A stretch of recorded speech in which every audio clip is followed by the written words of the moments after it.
दो पार्टीज के डिस्प्यूट को अगर कोई सॉल्व करने आ रहा है तो हो सकता है उसके अपने इंटरेस्ट हो। यहां पर हो सकता है, मैंने बोला इंटरनेशनल पॉलिटिक्स में तो होता ही है, यानी कि अजरबैजान और आर्मेनिया के बीच के कॉन्फ्लिक्ट में यूएसए एज अ मीडिएटर। तो यूएसए का क्या बेनिफिट है जानना होगा। इस वीडियो में हम बेसिक से लेकर डेप्थ तक जाएंगे। सबसे पहले इस रीजन को देख लीजिए। इस रीजन को हम कहते हैं कॉकस रीजन, ठीक है। यहां पर आप देख रहे हैं कैस्पियन और ये है ब्लैक सी। कैस्पियन और ब्लैक सी के बीच में ये रीजन, इसमें केवल 3 देश आते हैं, आर्मेनिया, अजरबैजान और जॉर्जिया। ये है रशिया। तो क्रिटिकली इंपॉर्टेंट इस वजह से भी है जियोपॉलिटिक्स में, क्योंकि एक समय पर ये तीनों रीजन यानी इंक्लूडिंग जॉर्जिया ये यूएसएसआर का पार्ट होती थी। अब आपको कुछ हिंट लगने लगी होगी। अब यूएसएसआर डिसइंटीग्रेट हुआ, रशिया बना और इन दोनों के बीच में चल रहा है कॉन्फ्लिक्ट। तो ऐसे में अगर यूएस यहां पर मेजर स्टेक होल्डर की तरह उभर कर आए तो इस एरिया में अपना इंफ्लुएंस एंश्योर कर पाएगा कि नहीं कर पाएगा? कर पाएगा। मैं इसको कनेक्ट करूंगा कि रशिया यूक्रेन जो क्राइसिस अभी चल रहा है, यह भी इसका बहुत बड़ा रीजन है कि अजरबैजान और आर्मेनिया के बीच में कुछ मेजर इन्वेस्टमेंट अब यूएस करने की सोच रहा है। जरा कनेक्ट कीजिएगा। ये जो आप बीच में रीजन देख रहे हैं, इसको हम कहते हैं नगोर्नो करबाख। दोनों की एक्चुअली हिस्ट्री क्या है? एक समय पर ये यूएसएसआर के अंतर्गत दो रिपब्लिक होते थे। रिपब्लिक यानी कि हैं यूएसएसआर के पार्ट, लेकिन यूएसएसआर एक फेडरेशन की तरह काम करता था और दोनों में अलग एक सरकार होती थी जिसकी जवाबदेही, मतलब जिसकी फाइनल अकाउंटेबिलिटी टुवर्ड्स मॉस्को थी, क्रेमलिन थी, राइट। अब यहां पर जो नगोर्नो करबाख है, इसमें जो एथनिसिटी है लोगों की वो आर्मेनियन है, यानी कि आर्मेनियन एथनिसिटी। ये अजरबैजानी, लेकिन इसके बीच में यहां ये आर्मेनियन है। तो इनकी मांग थी कि भाई हमें तो आर्मेनियन जो सोशलिस्ट रिपब्लिक था उसका भाग बनाओ। 1921 की बात है। स्टालिन ने कहा कि देखो भाग भाग की तो बात मत करो, कोई डिस्प्यूट मेरे सामने आना नहीं चाहिए, क्योंकि स्ट्रांग, मतलब समझ लीजिए आयरन हैंड से रूल कर रहे थे स्टालिन। तो कहा चलो तुम्हें एक ऑटोनोमस रीजन की तरह करार देते हैं। ऑटोनोमस रीजन का मतलब यह हुआ कि ऑब्लास्ट, वहां पर जो यूएसएसआर में इस वर्ड को कहते, इस particular type of government setup को हम कहते थे ऑब्लास्ट, यानी कि आप रहेंगे इस अजरबैजानी सोशलिस्ट रिपब्लिक के अंतर्गत, लेकिन आपको कुछ ऑटोनॉमी दे देंगे। अब आगे की कहानी जरा कनेक्ट करते हैं। कॉकस में गैस और ऑयल पाइपलाइन है, ये देखिए, ये वो पाइपलाइन है। अभी जरा इंपॉर्टेंस पे आते हैं, फिर हम दोबारा स्टोरी पर कनेक्ट करेंगे। अजरबैजान एनर्जी रिच है, आर्मेनिया के साथ ये नहीं है। तो यानी कि जिसके पास ऑयल, तो मुझे बताइए वो सबके लिए महत्वपूर्ण होगा कि नहीं होगा? बिल्कुल होगा। रशिया के लिए भी जरूरी है। ये देखिए, बाकू से अजरबैजान, बाकू से ये पाइपलाइन होकर जा रही है रशिया। यहां पर टर्की के लिए भी इंपॉर्टेंट है। तो टर्की अजरबैजान को सपोर्ट करता है, रशिया अजरबैजान को सपोर्ट करता है। आर्मेनिया को कौन सपोर्ट करता है? यूएस।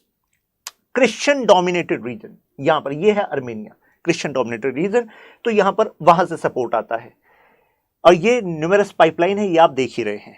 तो अब ये रीजन टर्की की एनर्जी सप्लाई के लिए इंपॉर्टेंट है और यूरोप की एनर्जी सप्लाई के लिए इंपॉर्टेंट है। अब कनेक्ट कीजिए, अगर रशिया पर लग रहे हैं सैंक्शन और इंटरनेशनल मार्केट में चाहिए ऑयल, तो एक रीजन जो उस ऑयल की सप्लाई को बढ़ा सकता है वो अजरबैजान होगा कि नहीं होगा? और यहां पर अगर अजरबैजान रशिया की तरफ टिल्टेड रहे या अजरबैजान और आर्मेनिया में कॉन्फ्लिक्ट राइज हो जाए, तो ऐसे में यह सप्लाई हैम्पर होंगी कि नहीं होंगी? तो एक तरीके से दोहरी मार होगी ऑयल मार्केट पर अगर अजरबैजान में कॉन्फ्लिक्ट और ज्यादा बढ़ जाए इस समय पर, जब रशिया से वो सप्लाई जो वैसे चलती थी यूरोप में वो हैम्पर हो रही हो। तो कनेक्ट हो गया होगा। तो इसको शांत रखना अब यूएसए के लिए और ज्यादा जरूरी है, क्योंकि यूएसए इज बीइंग क्रिटिसाइज कि तुमने किया क्या है। ये वर्ल्ड में एनर्जी क्राइसिस स्टार्ट कर दिए कितने सारे एरियाज में, इन्फ्लेशन बढ़ गया है, राइट। ये देखिए, ये पूरा यूएसएसआर है। यहां पर ये कजाक, उज्बेक, तुर्कमेन, तो ये पूरा रीजन जो है ये यूएसएसआर के अंतर्गत ही होता था। ये देख रहे हैं आप, जॉर्जिया एसएसआर, यानी कि ये सोवियत सोशलिस्ट रिपब्लिक के अंदर था। ये अजरबैजान है। तो ये उन्होंने डायरेक्शन दी थी 1921 में कि यहां पर मुझे कोई इशू नहीं चाहिए, बस इसको आप ओब्लास्ट ऑटोनोमस रीजन करार दे दो। 1988 में जो नगोर्नो करबाख का अपना लेजिस्लेचर है, उन्होंने एक रेजोल्यूशन पास किया कि हम तो अपने आप को एक इंडिपेंडेंट चाहते हैं और इंडिपेंडेंट फ्रॉम अजरबैजान चाहते हैं, we want to be merge into Armenia. तो मर्जिंग के लिए 1988, तब तक यूएसएसआर था कि नहीं था? था। अब आप सोचेंगे इतनी हिम्मत कैसे हो गई? अगर पहले से ही डायरेक्शन है मॉस्को की तरफ से, तो रेजोल्यूशन आ कैसे रहा है? क्योंकि USSR regime was famous to have control over all republics, और वो भी हार्ड पावर से। फिर ये कैसे? कारण 1988 से 1991 में, 1988 से 1991 में हम यूएसएसआर को कमजोर होते हुए देखते हैं, और ऐसे ही मांग फिर हम डिफरेंट रिपब्लिक्स में देखते हैं। इन्होंने कहा आर्मेनिया का पार्ट बनना है, तो Nagorno Karabakh has been a part of Azerbaijan. बता दिया आपको, एथनिक आर्मेनियन, ये कहानी आपको क्लियर हो गई। Formally a part of Azerbaijan, लेकिन हकीकत आप पूछो तो नगोर्नो करबाख रीजन में, इस रीजन में जहां पे आर्मेनियन मेजोरिटी है, तो इसको आर्मेनियन सेपरेटिस्ट ही चलाते हैं।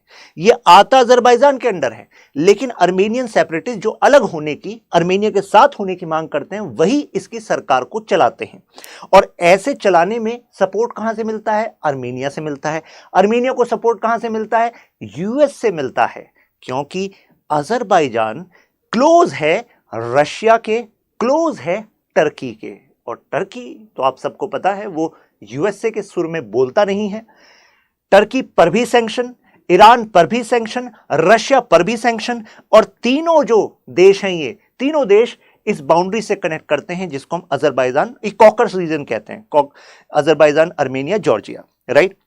जैसे 1991 में यूएसएसआर डिसइंटीग्रेट होता है, अब तो आर्मेनिया को लगने लगता है कि यही मौका है, let's get into the war and take what is ours. अब इसके बाद 30,000 के आसपास लोग मारे जाते हैं, कितने हजार लोग डिस्प्लेस हो जाते हैं। 1993 में रशिया ने कहा हम, यूएसएसआर ही तो डिसइंटीग्रेट हुआ है, अभी हम हैं जिंदा, और हम अभी भी स्ट्रॉन्ग होल्ड रखते हैं इस एरिया में, कोई बचाने नहीं आएगा तुम्हें। देखो जॉर्जिया में हमने क्या करा, जॉर्जिया में ट्रेलर दिखा चुके थे। जैसी रशिया बना था, तो जॉर्जिया में इंस्टेबिलिटी को टैकल करने के लिए हार्ड पावर का इस्तेमाल किया था रशियन रेजिम ने। तो ऐसे में ये बात दोनों को समझ में आ गई, अजरबैजान और आर्मेनिया को, कि भाई जो रशिया कह रहा है मीडिएशन से सीज फायर कर लो, तो सीज फायर कर लेते हैं। तो यानी कि रेजोल्यूशन नहीं हुआ कि नगोर्नो करबाख किसका होगा, लेकिन सीज फायर होगा कि कोई हथियार नहीं चलाएगा। लेकिन इस समय पर आर्मेनिया को एक बड़ी जीत मिल चुकी थी। ये जो नगोर्नो करबाख रीजन है, इसके बाद जो है ब्राउन रीजन देखना, डार्क, ये पूरा ही एरिया आर्मेनिया ने कब्जा लिया था। कारण क्योंकि वो इसको लेने आए थे, तो आसपास का एरिया तो लेते ही लेते, तो ये पूरा एरिया ले लिया था। अब जब भी एक प्रीलिम्स में क्वेश्चन आ जाए लैचिन कॉरिडोर और मैच द फॉलोइंग करके आ जाए, ध्यान रखिएगा ये नगोर्नो करबाख को आर्मेनिया से जोड़ने वाला ये वाला रीजन है जो आप बीच में देख रहे हैं, इसको हम कहते हैं, क्योंकि अगर आर्मेनिया को कनेक्ट करना है यहां से, तो ये जो कॉरिडोर बीच में बचता है, दिस इज लैचिन कॉरिडोर, काफी चर्चा में रहता है, ध्यान रखिएगा, राइट। 1994 में सीज फायर तो हो गया था, लेकिन फिर भी बीच बीच में इनके स्कमिशेस होते रहते हैं, आर्टिलरी फायर होती रहती है, दोनों तरफ से जाने जाती रहती है, क्लैशेस चलते रहते हैं। लास्ट 2016 में बहुत ज्यादा क्राइसिस हो गया था। तब इंटरनेशनल पावर जैसे कि फ्रांस, जैसे कि यूएसए, रशिया, तीनों ने सोचा कुछ ना कुछ तो इसका करना चाहिए। फाइनली एक ग्रुप बना, organisation of security and cooperation in Europe, जो एक ग्रुप है, इन्होंने कहा चलो एक मिन्स्क सिस्टम रखते हैं। तो मिन्स्क ग्रुप एक तरीके से मीडिएशन कराएगा, लेकिन ध्यान रखिएगा इसमें उस समय क्या, यूएसए, फ्रांस और रशिया, यूएसए और रशिया दोनों साथ मिलकर। ऐसा क्यों? अभी बताया ना आपको, आर्मेनिया बैकिंग यूएस, यूएस से मिल रहा है वहां से कनेक्शन, और यहां पर अजरबैजान, रशिया, तो जाहिर सी बात है दोनों बड़ी पावर को तो एक टेबल पर रखना होगा अगर इस एरिया का भविष्य तय करना है। खैर, यहां पर सीज फायर की बात हुई। अब रीसेंट डेवलपमेंट्स क्या हैं? दोबारा से यहां पर जो मिलिट्री फोर्सेस हैं वो एस्केलेट हो गई हैं। अजरबैजान की तरफ से ऐसे आरोप लगाए गए हैं इन लैचिन कॉरिडोर। अगर लैचिन में अगर मिलिट्री फोर्सेस बढ़ जाती हैं अजरबैजान की तरफ से, और वो आर्मेनियन, और जो आर्मेनियन यहाँ है और जो आर्मेनियन इस रीजन में, दोनों की आवाजाही को रोकती हैं, तो जाहिर सी बात है कॉन्फ्लिक्ट बढ़ेगा। तो अब यही रीजन है कि ये बहुत ज्यादा चर्चा में है। नाउ मीडिएशन एफर्ट जो है कितने सालों से चल रहे हैं, यूएसए, फ्रांस, रशिया तीनों थे। जब तक ये तीनों थे तब तक तो बात सही थी, लेकिन अब क्या हुआ है, रशिया को साइडलाइन करके यूएस इसमें लीड ले रहा है। अगर यूएस इसमें लीड ले रहा है तो अजरबैजान, आर्मेनिया दोनों को अपने हिसाब से चला सकता है, और ये एक प्रॉब्लम हो जाएगी किसके लिए, रशिया के लिए। मॉस्को अब जाना जाता है हार्ड पावर रोल के लिए। ये जो लैचिन कॉरिडोर है, यहां पर चीजें बिल्कुल स्थिर रहें, इसको इंश्योर करने में मॉस्को की मिलिट्री का बड़ा रोल रहा है। रिसेंट पास्ट में Moscow is involve in Ukraine. USA को लगा यही मौका है, क्योंकि मैं तो डिप्लोमेटिक पाथ, शांति के रास्ते का इसमें इस्तेमाल करता आया था। क्यों वो करता था? क्योंकि अगर यूएसए की फोर्सेस इस एरिया में आ जाती, तो आपको नहीं लगता कि यूएसए फिर मतलब उसके बाद तो रशिया पूरी तरह इन्वॉल्व हो जाता अजरबैजान आर्मेनिया में, क्योंकि उसको लगता अच्छा यूएस अपनी फोर्सेस को यहाँ कॉन्फ्लिक्ट को रिजॉल्व करने नहीं ला रहा, ये अल्टीमेटली रशिया के सिक्योरिटी थ्रेट एक्चुअली बन सकता है, राइट। तो इस वजह से वो डिप्लोमेटिक रूट अपनाता था। रशिया कहता था भाई ये तो हमारी ऑफस्प्रिंग, मतलब हमसे ही निकले हैं दोनों देश, तो हम ठीक है, हम इसके लिए जिम्मेदार हैं, हम यहां पर अपनी फोर्सेस से स्टेबिलिटी लाएंगे, राइट। ये समझ लीजिए कि इट इज कंसिडर्ड एज कि ये region is like soft belly of Russia, right. यहां अनस्टेबिलिटी और वेस्ट का आना रशिया के लिए खतरा, राइट।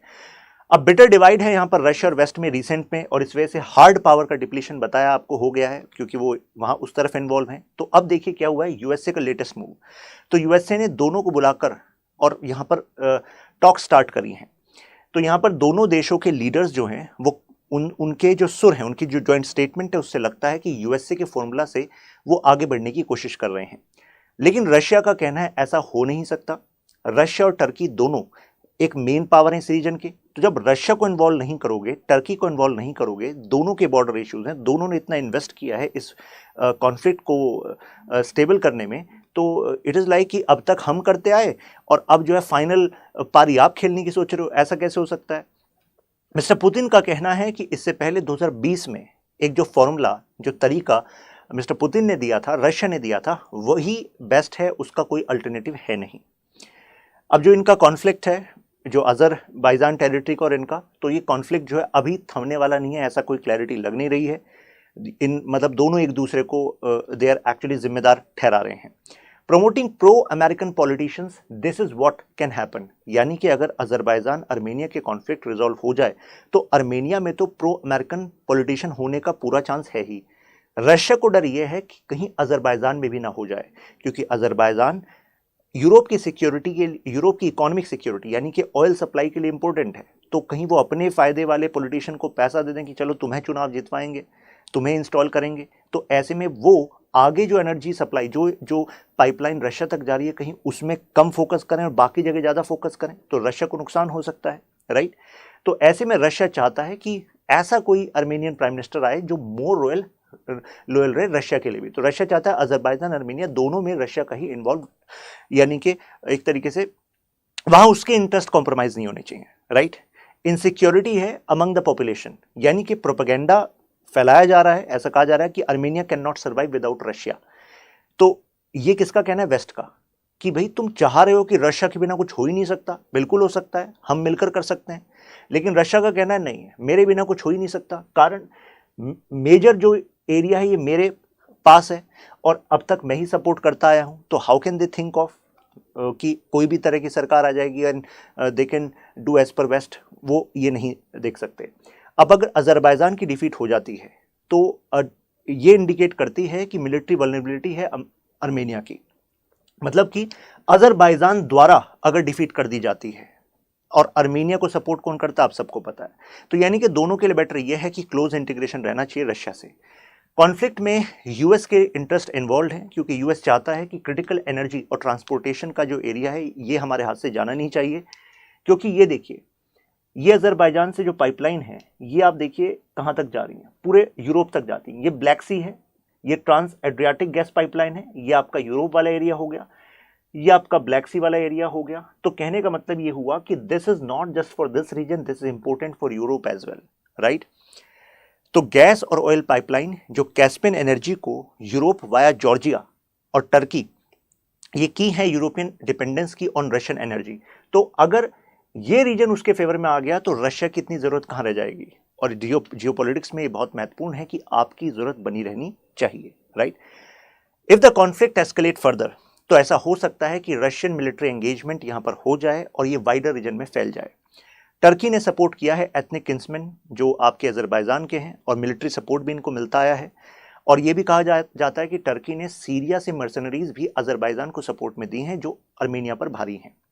ईरान का बॉर्डर है, ये देखिए, तो ईरान कह रहा है कि भाई हमारा बॉर्डर इन दोनों से है, राइट, और हम पर जो है सैंक्शंस हैं यूएस के। तो कहने का मतलब है कि इसके बारे में कुछ तय करोगे और वहां पर भी हमें नहीं गिनोगे, ये क्या बात हुई। और आपको पता होगा टर्की और ईरान और रशिया तीनों का एक ट्राइंगल बन रहा है, तीनों जो है क्लोज रिलेशनशिप में आ रहे हैं, और इस ट्राइंगल के बीच में जो रीजन है तो इसको कैसे अपने हाथ से जाने देंगे, है कि नहीं। तीनों पर सैंक्शंस हैं, राइट। तो ये कहा जा रहा है कि जो वेस्ट कह रहा है कि देखो हम यहाँ पर लॉन्ग टर्म पीस लाना चाहते हैं, हमारे को यहाँ पर वेस्टेड इंटरेस्ट नहीं है। पॉसिबिलिटी यह है कि ऑयल सप्लाई जो है अजरबैजान से बढ़ेगी तो यूरोप के लिए फेवर रहेगा। यूरोप के लिए फेवरेबल रहेगा तो वो कह रहे हैं कि सबके लिए फेवरेबल रहेगा क्योंकि इंटरनेशनल मार्केट में आएगा, राइट। तो वो कह रहे हैं कि it should not be like कि मॉस्को को लगे कि उसके बैकयार्ड में कोई और शांति कराने आ रहा है। अरे शांति जरूरी है, कोई भी कराए, this is what they are saying. लेकिन एक बात पक्की है कि इस पूरे डायनामिक्स में what should be the focus should be Azerbaijan Armenian conflict resolution. शांति इसमें स्थापित होनी चाहिए। कितने समय से ये देश अपने फुल पोटेंशियल तक नहीं पहुंच पा रहे हैं बिकॉज वेस्टेड इंटरेस्ट जो है इसमें इन्वॉल्व रहते हैं, राइट। तो इनको समझना चाहिए कि their territory should not become another proxy war, right. तो ये बात क्लियर है। Now examine the developments in Azerbaijan Armenian conflict. तो मुझे लगता है आपको ये बैकग्राउंड, ये अंडरस्टैंडिंग अब क्लियर हो गई होगी। फिर मिलते हैं नेक्स्ट वीडियो में। त्यागी लाइव आपका डिस्काउंट कोड है, आज ये लास्ट डेट है, तो स्टार्ट कर दीजिए अपनी जर्नी को। कोई भी डाउट है तो you can connect with me here.